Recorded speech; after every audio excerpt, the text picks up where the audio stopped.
আপনি কি একজন নামাজি? কষ্ট করে পাঁচ ওয়াক্ত নামাজ পড়েন? আপনার নামাজ কখনই হবে না। কেন হবে না দয়া করে একটু শুনে যান। নামাজের বাহিরে এবং ভিতরে 13টি ফরজ আছে। এই 13টি ফরজ যদি আপনি আদায় না করেন আপনার নামাজ হবে না। জীবনে অনেক ভিডিও দেখছেন, উপকৃত হয়েছে কিনা জানি না। এই ভিডিওটা দেখেন, এই দুনিয়াতে উপকৃত হবেন, আখেরাতে উপকৃত হবেন। এখন আমি আপনাদেরকে শোনাবো নামাজের বাহিরে এবং ভিতরে 13টি ফরজ। এই 13টি ফরজ যদি একটা ফরজ আপনি ছুটে যায় আপনার নামাজ হবে না। নামাজের বাহিরে এবং ভিতরে 13টি ফরজ। নামাজের বাহিরে 7 ফরজ: শরীর পাক, কাপড় পাক, নামাজের জায়গা পাক, সতর ডাকা, কেবলামুখী হওয়া, অক্ত মতো নামাজ পড়া, নামাজের নিয়ত করা। এই 7টি ফরজ নামাজের বাহিরে। আর নামাজের ভিতরে হচ্ছে 13টি ফরজ। নামাজের ভিতরে কতটি ফরজ? 13টি ফরজ। নামাজের ভিতরে 6 ফরজ। নামাজের বাহিরে এবং ভিতরে মোট 13 ফরজ।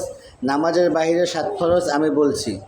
এখন নামাজের ভিতরে হচ্ছে 6 ফরজ। নামাজের ভিতরে কয় ফরজ? 6 ফরজ। নামাজের ভিতরে 6 ফরজ। তাকবীরে তাহারিমা বলা। তাকবীরে তাহারিমা হচ্ছে আল্লাহু আকবার, এইটা বলা। তাকবীরে তাহারিমা বলা, খাড়া হয়ে নামাজ পড়া, কেরাত পড়া, রুকু করা, 2 সেজদা করা, আখিরি বৈঠক। এই 13টি ফরজ যদি আপনার নামাজের ভিতরে যে কোনো একটি ছুটে যায় আপনার নামাজ হবে না। ইনশাল্লাহ যারা নামাজি এই 13টি ফরজ শিখবেন এবং 13টি ফরজ আদায় করবেন।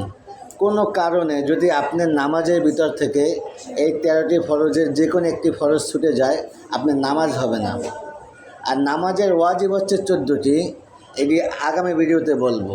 এই 14টির যে কোনো একটি যদি আপনি ছুটে যায় তাহলে আপনি সেজদায় সাহু দেন। সেজদায় সাহু হচ্ছে শেষ বৈঠকের সময় যদি আপনি আসসালামু আলাইকুম ওয়া রাহমাতুল্লাহ বলে একটা সেজদা দেন এবং আরেকটা সেজদা দেন, তারপর আত্তাহিয়াতু পড়েন, দুরূদ শরীফ পড়েন, দোয়া মাসুরা পড়েন, তারপরে আপনার নামাজ হয়ে যাবে। কিন্তু এই যে 13টা ফরজ, এই 13টা ফরজের যে কোনো একটি ফরজ যদি আপনার ছুটে যায় আপনার যদি সেজদা সাহু দেন আপনার নামাজ হবে না। এই জন্য খুবই গুরুত্ব সহকারে নামাজের বাহিরে এবং ভিতরে 13টি ফরজ মুখস্থ করে সেই অনুযায়ী আমল করবেন, সেই অনুযায়ী নামাজ আদায় করবেন, তাহলে আপনার নামাজ ইনশাল্লাহ আশা করা যায় যদি আল্লাহ কবুল করে তাহলে হয়ে যাবে। আমরা সকলেই যেন আমল করতে পারি, আল্লাহ যেন আমাদের তৌফিক দান করে। আমরা সকলে বলি আমিন।